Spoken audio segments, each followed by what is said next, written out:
Seorang sahabat Rasulullah Shallallahu Alaihi Wasallam yang dikenal jujur dan setia. Ia ikut dalam banyak peperangan bersama Nabi. Namun dalam hidupnya pernah terjadi satu kesalahan yang membuat seluruh kota Madinah menjauh darinya. Dialah Ka'ab bin Malik radhiyallahu anhu. Peristiwa itu terjadi menjelang Perang Tabuk pada tahun ke-9 Hijriah. Saat itu cuaca sangat panas, perjalanan sangat jauh, dan pasukan Romawi sedang bersiap menghadapi kaum muslimin. Rasulullah memerintahkan seluruh kaum muslimin yang mampu untuk berangkat berjihad. Ka'ab sebenarnya memiliki kemampuan untuk ikut perang. Ia sehat, memiliki kendaraan dan memiliki bekal yang cukup. Bahkan ia mengakui bahwa saat itu dirinya berada dalam kondisi paling mampu dibanding hari-hari sebelumnya. Namun setan membuatnya terus menunda. Setiap hari Ka'ab berkata dalam hatinya, "Aku masih bisa menyusul besok." Tetapi hari demi hari berlalu hingga akhirnya pasukan Rasulullah benar-benar berangkat meninggalkan Madinah dan Ka'ab tertinggal sendirian. Perang Tabuk pun selesai. Rasulullah kembali ke Madinah bersama kaum muslimin dengan selamat. Saat itu orang-orang munafik yang tidak ikut perang mulai datang kepada Rasulullah membawa berbagai alasan palsu. Mereka bersumpah dan berbohong agar diterima. Namun Ka'ab bin Malik memilih jalan yang berbeda. Ia datang menghadap Rasulullah dengan hati gemetar, lalu berkata jujur bahwa dirinya tidak memiliki uzur apapun. Ia tidak sakit,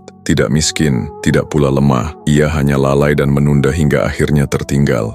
Rasulullah pun memerintahkan kaum muslimin untuk tidak berbicara dengannya. Sejak hari itu, hidup Ka'ab berubah menjadi sangat gelap. Tak ada lagi sahabat yang menyapanya, tak ada yang menjawab salamnya. Bahkan orang-orang terdekat memalingkan wajah ketika berpapasan dengannya. Madinah yang dulu terasa hangat kini terasa sempit dan asing. Ka'ab berjalan sendirian di jalanan kota sambil membawa beban penyesalan yang sangat berat. Setiap malam ia menangis memohon ampun kepada Allah Subhanahu wa Ta'ala. Hari-hari terus berlalu hingga ujian itu mencapai puncaknya. Suatu malam, datang seorang utusan membawa surat dari Raja Ghassan, kerajaan Kristen Arab yang menjadi sekutu Romawi. Isi surat itu membuat Ka'ab terdiam lama. "Telah sampai kepada kami bahwa sahabatmu telah menjauhimu. Datanglah kepada kami, kami akan memuliakanmu." Itu adalah godaan dunia yang sangat besar. Saat seluruh manusia menjauhinya, justru kerajaan lain menawarkan kehormatan dan kemuliaan. Ka'ab memegang surat itu dengan tangan gemetar. Ia bisa saja pergi meninggalkan Madinah. Ia bisa hidup nyaman dan dihormati. Namun malam itu Ka'ab memilih Allah. Ia bangkit mengambil air wudhu,